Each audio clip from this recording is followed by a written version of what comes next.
What's going on? Welcome back to the channel. So today we're going to talk to you about NIO. I want to go over some of the data points, break it down on what is really moving it, and go over everything else you need to know. But first, make sure to hit that thumbs up, and with that, let's get right to it.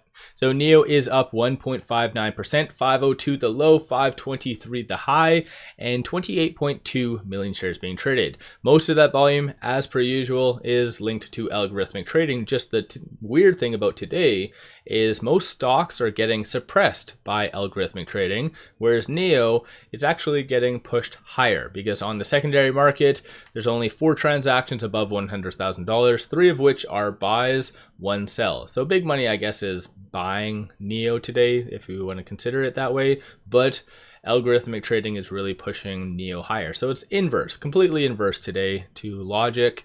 I think the big thing for NIO is the technicals. So it recently bouncing off of that key level of roughly around 473-ish. So I'll go over that near the end of the video, but that, in my opinion, is one of the main reasons why NIO has been starting to gain some pretty good momentum behind the scenes. There really hasn't been any macro news from China nor the States.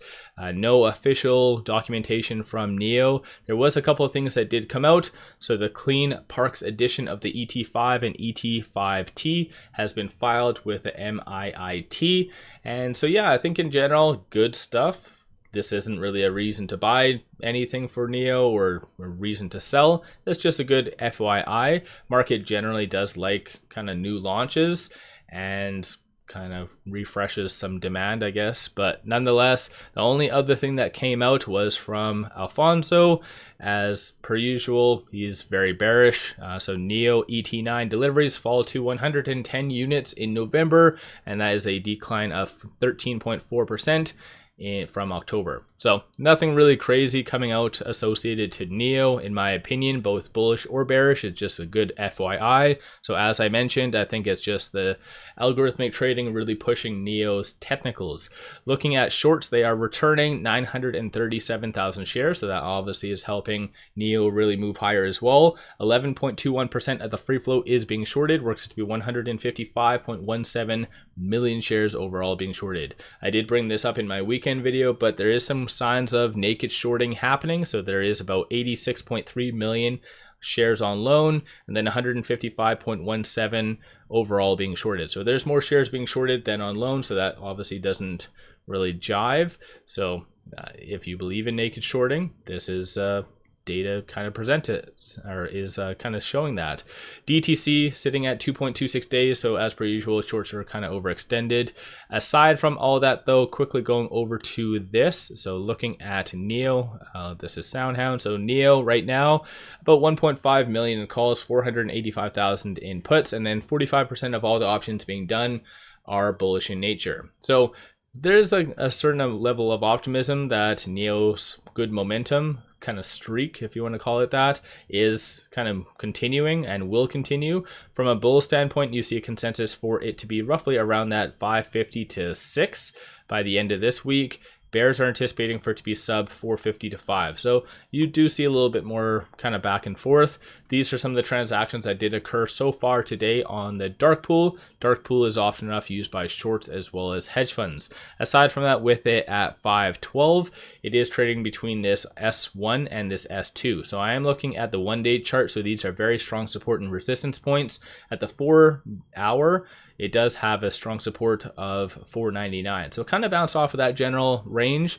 And then for the high today being 523, kind of bounced off of this S1. So we do know that's also a very strong resistance point. So again, just kind of watch for a lot of these just to kind of be good support levels. And this is again that S2 of 473. That was most likely the main culprit on why NIO actually started to build up some good momentum, because of the crazy sell-off that did happen. It bounced off of that support and started to really move higher. So let me know your general thoughts on that in the comments below. Aside from all of that fun stuff on the actual chart, this is now the second consecutive day of it staying above that 200-day moving average. So as well, based on the technicals, you could see a nice continued push higher as a byproduct of that. It did also bounce off of kind of the high for that 10-day moving average, and that's sitting at 523, and so 523 was actually the high as well for today. So it's just kind of wedge bound between these 2 points, and most likely it will be pinched. Either we will see a very aggressive push higher or potentially lower in the next couple of trading days, as the 10 and the 200-day moving averages will kind of converge. So probably at the end of the week, just anticipate a lot of volatility if it hasn't already broken above one of these at that stage. Stochastic RSI is somewhat neutral in nature, so roughly around 61. So if it does continue its good run to, let's say, the $5 to $5.50 range, then you could see roughly around or probably even a little bit higher to that $5.60 to $6 range, then it would be considered overbought. So let me know your thoughts on NIO in the comments below.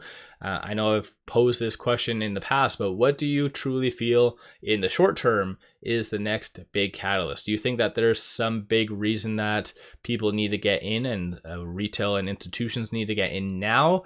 Or do you think it's just going to be them hitting their numbers? Like, what's your general thoughts on NIO? One final thing, as per usual, pop over to my Patreon if you're looking for some on-point buy signals on stocks, options, crypto. So check that out. Link in the description below and also the comments. With all that said, appreciate all of you watching.